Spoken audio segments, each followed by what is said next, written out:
A very good Friday evening to you. This is News First Primetime News coming to you live on MTV Sports and Shakti TV from our News First Centre here in Colombo. I am Shahin Jurangpati. And I'm Arundhati Mudannaik. Let's start off with a look at the stories making headlines this evening. Speaker signs the blueprint of the 19th Amendment to the Constitution, validating the amendment. Prime Minister's statement regarding the court decision issued on Gotabaya Rajapaksa comes under scrutiny. පොදුරාජ්‍ය මණ්ඩලයේ අදාළ අධිකරණාංශයේ මතයක් අරගන්න එක තමයි සුදුසුම එක. ජාත්‍යන්තර ඉස්සරහට යන්න උත්සාහ කරන අපේ රටේ නෛතිකමය සෛරිත්වය හැල්ලුවට ලක් කිරීමක්. Protests in Jaffna against the rape and murder of a girl. Poultry farm in Karuwalagas Weber hampers daily life. Revelations over an accident that took place during Salman Khan's visit to Sri Lanka.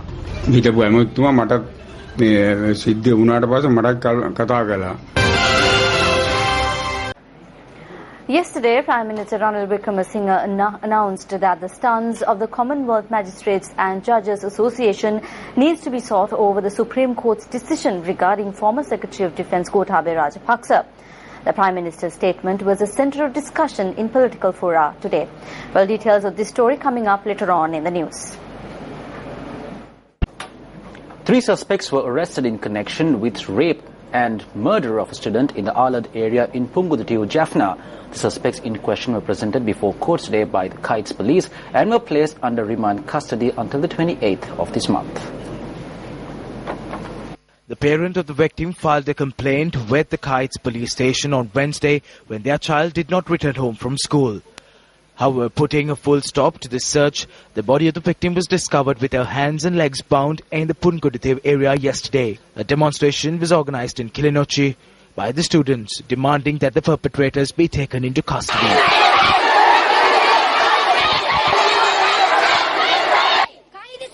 Students from Kilinochchi Central College, Kilinochchi College and Kilinochchi Nirosha Girls College took part in this demonstration. A petition was subsequently handed over to the Kilinochchi District Secretary, demanding that the perpetrators be punished. Meanwhile, students and lecturers from the Jaffna University also engaged in a protest today. The state of economy as reflected in the Central Bank Annual Report 2014 was reviewed at a panel discussion yesterday. A group including those in the banking sector as well as senior officials of the CBSL were in attendance for the panel discussion. We should be producing things that are viable for us to produce. The production is starting. It's not that there isn't any entrepreneurial drive happening. I think that will accompany the growth in consumption. So I wouldn't be so despondent to think that, we are importing everything. Some things we have to import. Petroleum, dal, lentils, these are big ticket commodities. Sugar, which we aren't self-sufficient in. You can't help that, we just have to import those. But on the manufacturing side, my reckoning is you will see more and more industry is growing in time to come. And this growth of consumption will actually spur that production. So in other words, demand will create the supply response. So I am personally not that worried about this. Meanwhile, analysts question as to how the governor of the central bank continues to represent the bank at public events, while the findings of the 3-member committee report on the recent controversial bond issue is yet to be tabled in Parliament. It's absolutely amazing that the governor of the central bank, Mr. Arjuna Mahendran, is attending book fairs and events to promote the central bank, when in actual fact, Mr. Mahendran should be making a statement and answering questions to the Financial Crimes Investigation Division of Sri Lanka's Police Department or to the Bribery Commission.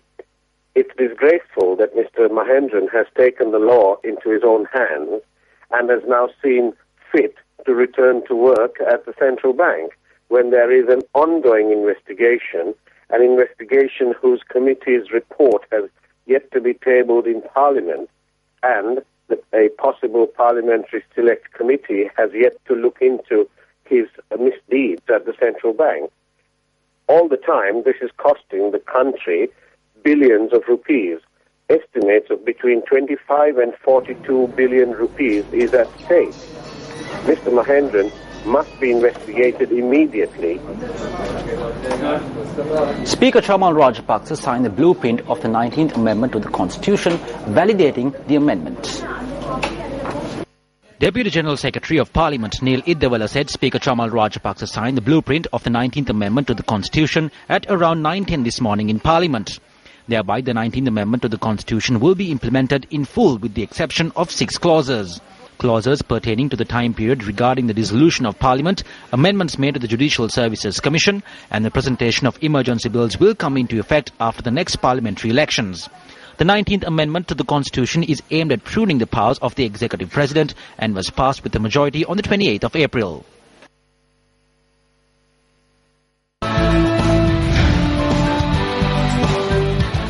The tenure of 234 local government institutions will end at midnight tonight. Thereby, the operations of these respective local government bodies will come under the purview of a special commissioner.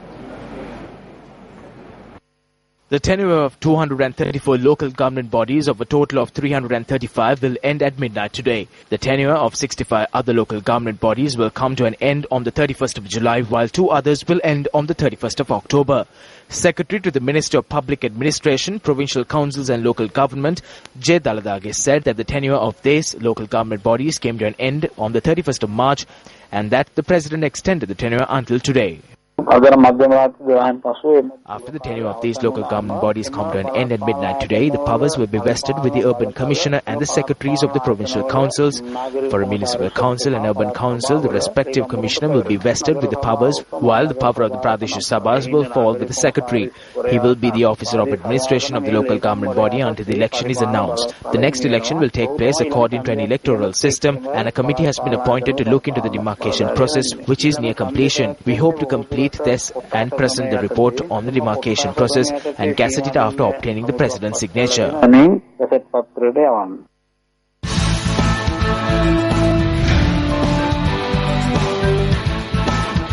As mentioned in the bulletin earlier, yesterday Prime Minister Wickremesinghes announced that the stance of the Commonwealth Magistrates and Judges Association needs to be sought over the Supreme Court's decision regarding former Secretary of Defence Gotabaya Rajapaksa.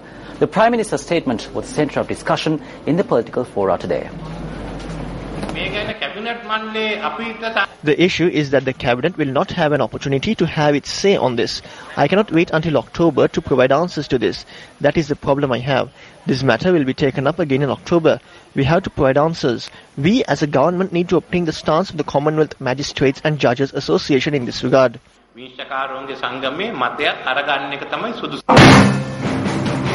Issuing a communique, the Jatika Hela Urumeo or the JHU says that the statement made by the Prime Minister challenges the power of the Supreme Court. The communique issued bearing the signature of Media Secretary of the JHU, Nishant Sri Wickremesinghes, states that the Prime Minister's statement has undermined the judiciary of the country. The communique reads that if summons were not received as stated by the Prime Minister, this statement has been made casting aside the opportunity to prove claims before the Supreme Court to make the decision void and subject it for re-examination. The JHU further elaborated on this matter at a press conference today.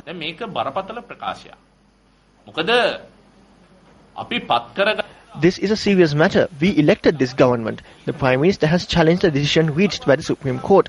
He says that the stance of the Commonwealth Magistrates and Judges Association needs to be obtained on this. This clearly shows that Ranil Wickremesinghe has no faith in our judicial system. If there are issues with regard to the justices and their actions, and if there is a feeling of any personal interest on this matter, it needs to be discussed inside the country. It needs to be done within the constitutional framework. If not taking this matter before the international community is a matter of bringing disgrace to the sovereignty of the country and the law of the country.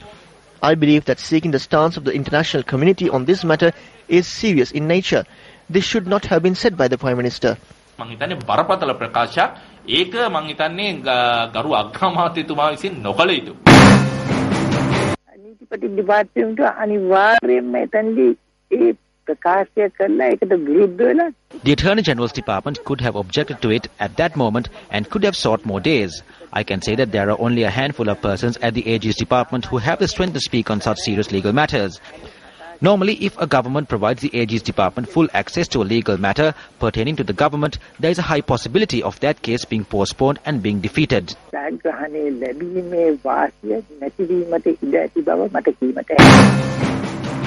The leader of this government has made a warning to the Supreme Court. Not only has he insulted and disgraced the courts. Therefore, my request is that the attention of all who love the judiciary needs to be directed to the statement made by the Prime Minister on the Supreme Court.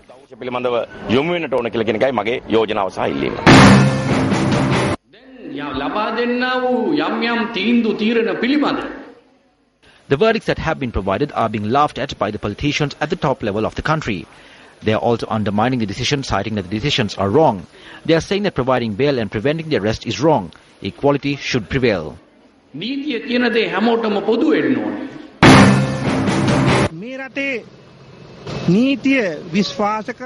As people who respect and have faith in the law of the country, we condemn this statement. The law has to be accepted irrespective of your position.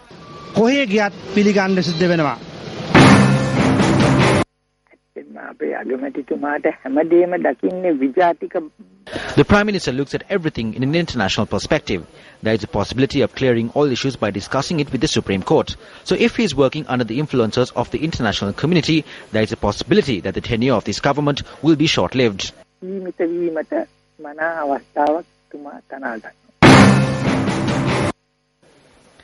The court decision was also discussed at a meeting at Temple Trees today. Gotabaya Rajapaksa මැතිතුමාගේ පෙත්සම හම්බුණා. ඒක පිටු 600ක් තියෙනවා. The petition of Gotabaya Rajapaksa was filed. It consists of 600 pages. I provided it to my attorneys to go through it. I was provided the copy that was submitted to the cabinet. I have not received any order. As far as I can say, no order has been released by the Supreme Court. So if this matter will be taken up in October, justice will not be served. If this will be taken up under a new cabinet that will be accountable to a new parliament. If an interim order needs to be issued, there needs to be 3 judges. Therefore, there is an issue over the interim order. I informed my lawyers and additional secretary of the Prime Minister's office to discuss this matter with the Attorney General and inform about this matter to them.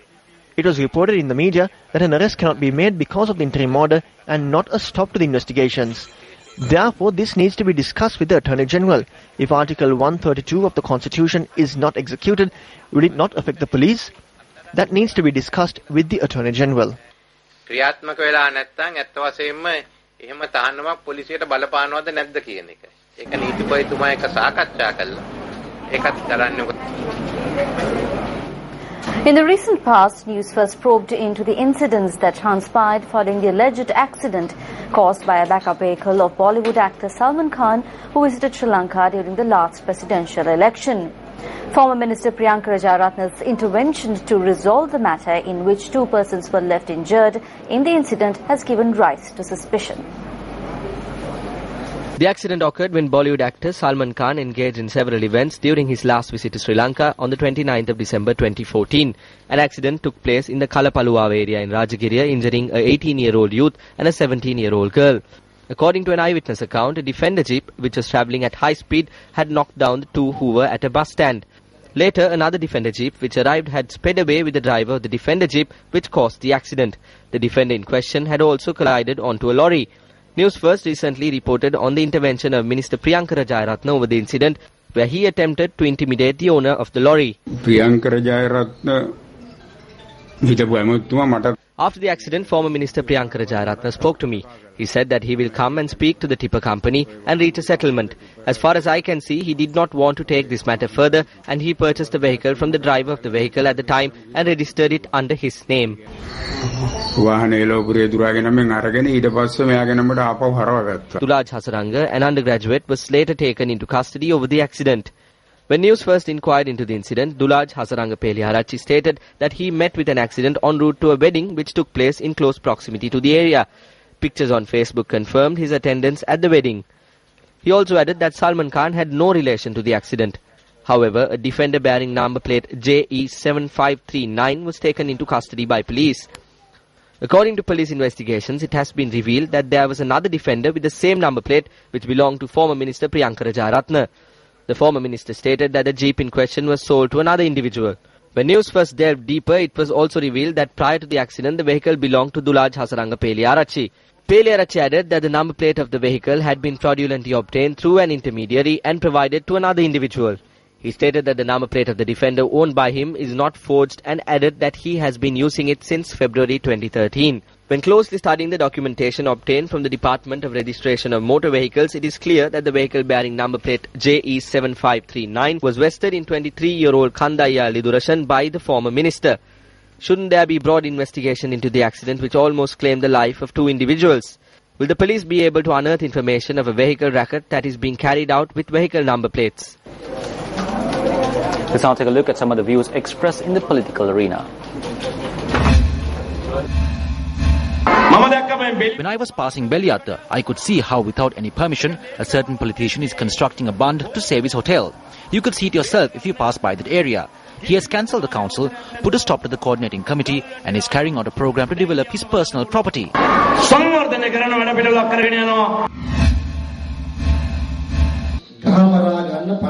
Back then, politics was all about fighting with each other and taking revenge. All members of the Sri Lanka Freedom Party around the country should show their gratitude towards Chandrika Bandaranaike Kumaratunga until their death, because she made that change.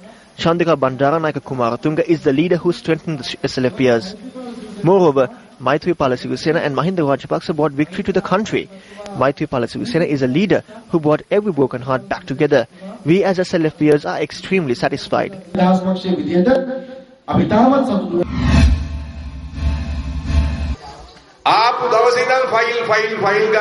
They have just been taking file after file to the Bribery Commission since day one. The Cabinet Subcommittee headed by the Prime Minister chose the complaints received. The Prime Minister is the Inspector General of Police. If he wants to throw someone in jail, that person is sent to the Financial Crime Investigations Division. Then the person is sent to the CID to see if he can be harassed and tormented. If mud is needed to be slung at, or if any court cases need to be filed, then the person is sent to the Commission to investigate allegations of bribery or corruption.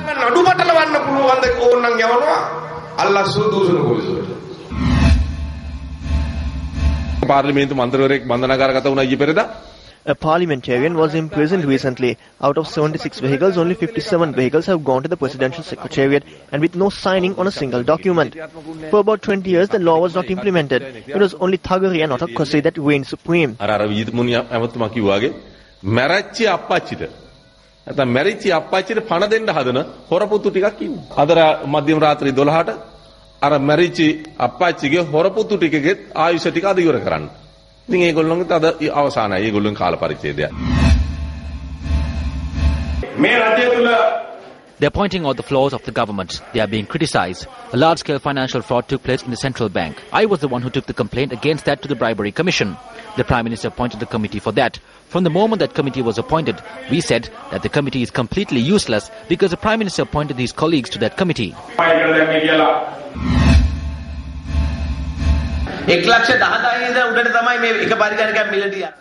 A computer has been purchased for over 110,000 rupees. Ask anyone when purchasing computers in large stocks whether a computer cannot be purchased for 65,000 or 75,000 rupees. There will be no commissions from here on.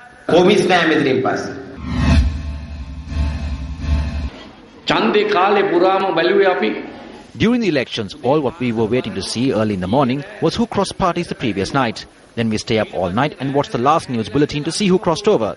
But now we wait and see who was arrested last night. We wait all day and see who gets arrested at night. We shouldn't take revenge.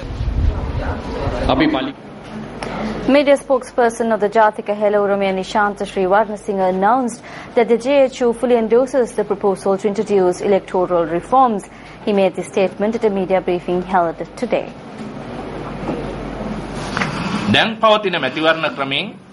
According to the present electoral reform, you will not get a government representative who will be responsible for your electorate. Therefore, even though the public cast their vote and select a parliamentarian, he is not bound to serve the electorate or its people. They must do away with the preferential voting system, or they should appoint a public representative who will be responsible for the electorate. Thirdly, they have to be fair by minority parties and minority communities.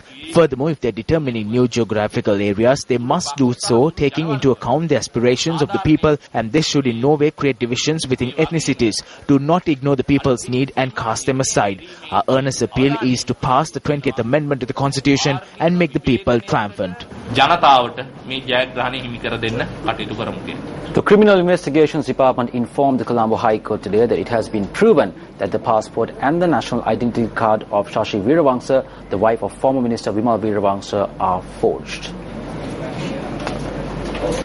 Officials of the CID submitted to court that the report in question will be handed over to the Attorney General to sort future course of actions.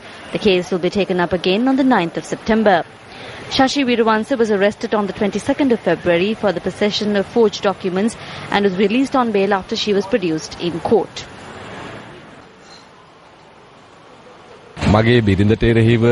The case against my wife was taken up in court today. The court initially ordered her to appear before court and place her signature once a month. However, the court decided to make her appearance mandatory once in 3 months. The case was postponed for September. The Ranbhoomi Rally for Unity, spreading the message of peace to every nook and cranny in the island, reached Batticaloa this evening. Today was day 8 of the rally, which began its journey from Trincomalee this morning.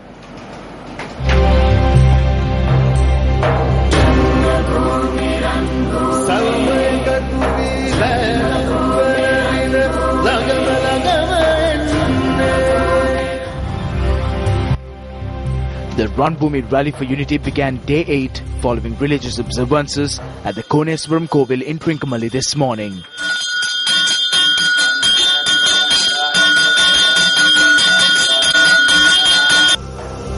Subsequently, a ceremony was organized in the Trincomalee town. The Sinhala, Muslim and Tamil communities joined hands with the Unity Rally to spread the message of peace.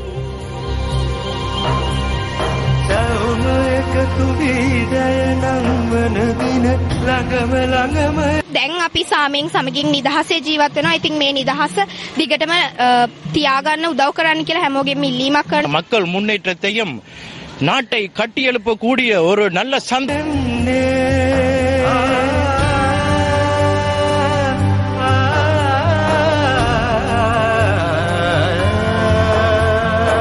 The Ranbhoomi Rally for Unity travelled along Sri Lanka's longest bridge, the Kenya Bridge, and reached its next stop, Walacheni.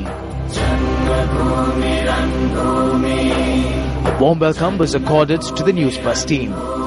People of Walacheni etched their mark to the national peace-building effort undertaken by the Ranbhoomi Rally for Unity.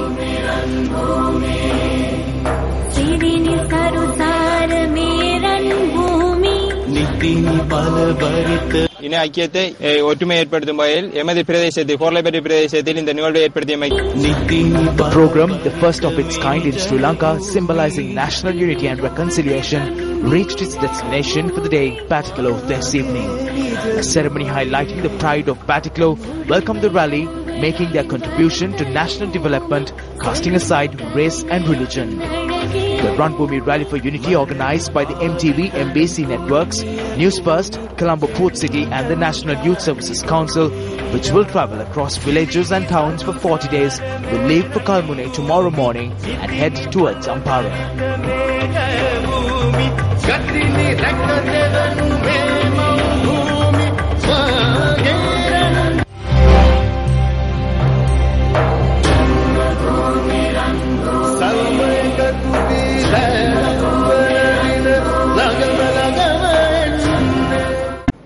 Welcome back to News First. Up next is Action TV.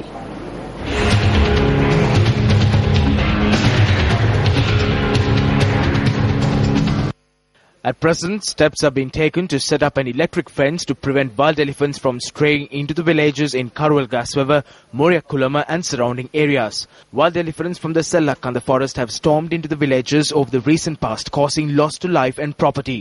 Almost all the lands located on the border of the forest come under the direct purview of the Karwalgasweva Divisional Secretariat, including this land. The Divisional Secretary has granted permission to operate a poultry farm on this land, taking away the opportunity of these people breathe a sigh of relief as they have been battered by the human-elephant conflict. The waste from the poultry farm is disposed at the teak estate that is administered by the Department of Wildlife Conservation. This has indeed posed a serious threat to the health of the people living in Moriakulama. At night, we cannot even sleep in our houses because of wild elephant attacks. During the day, we cannot even have a meal.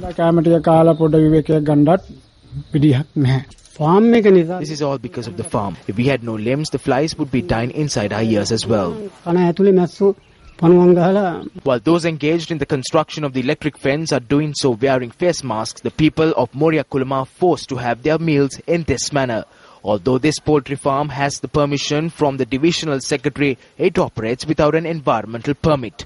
The divisional secretary of Karula Gasbaba has permitted for a poultry farm to operate in the midst of a settlement, resulting in environmental pollution causing inconvenience to the residents. District Secretary of Puttalam, this is over to you.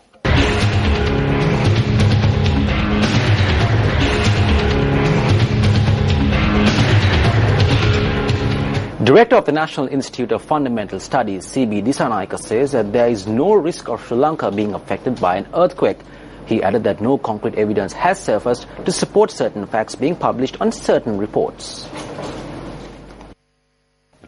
It has been reported that a new geological layer is being formed in the seas of the southernmost part of the island, located 600 to 700 kilometers away. According to geologists, the formation of the geological layer began 8 million years ago. However, geologists went on to note that this geological layer has shown increased activity after an 8.2 magnitude earthquake shook the area on April 2012. Although Sri Lanka felt a tremor, there was no impact to the island. සාමාන්‍යයෙන් රටක් භූතලයක මැද පිහිටලා තියෙනකොට යම් රටක් When a country is situated in the middle of a tectonic plate, the country is not likely to be affected by earthquakes. Other than minor tremors, nothing major could affect our country. Therefore, we need to be careful, especially landslide-prone areas in the central hills could be affected by even minor tremors. One mistake that we do is the construction of buildings within 30 to 40 floors that cannot sustain earthquakes. චලනවලට ඔරොත්තු නොදෙන ආකාරයෙන් ඒ ගොඩනැගිලි නිර්මාණය කළා. It is on the 12th of April 2012 that Newsfirst telecast the explanation of Professor Kapila Dahanayake that a new tectonic plate is being created in the seas south to Sri Lanka. Newsfirst made this revelation a day after an 8.6 magnitude earthquake struck western Sumatra. The importance of paying attention to construction activities too was highlighted by Newsfirst.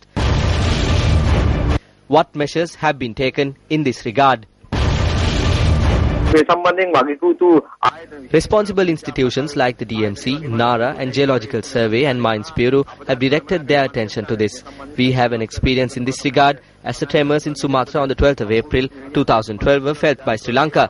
Accordingly, we carried out several programs to educate the public and to educate them of any action that should be taken in face of an emergency situation. The experts too must conduct studies to determine whether Sri Lanka is able to withstand a tremor if it occurs. However, people must be informed. ආයුධි කෙසේම ජනතාව දැනුවත්ව සිටින කාරණා වැදගත්.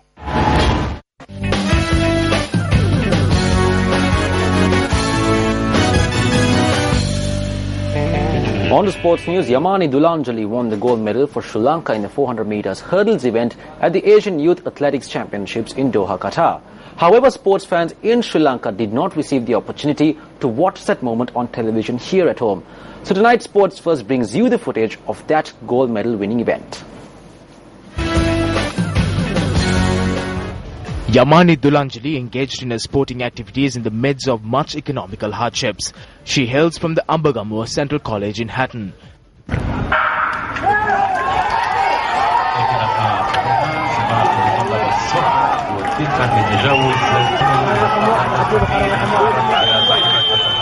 Yamani Dulanjali won the event in 1 minute 1.27 seconds.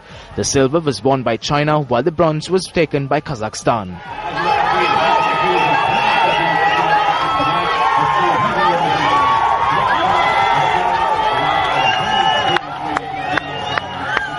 And with that, we wrap up tonight's edition of Primetime News. Thank you very much for joining us. I'm Arundhati Mudanayaka. And I am Shanjaram Party. Good night and take care.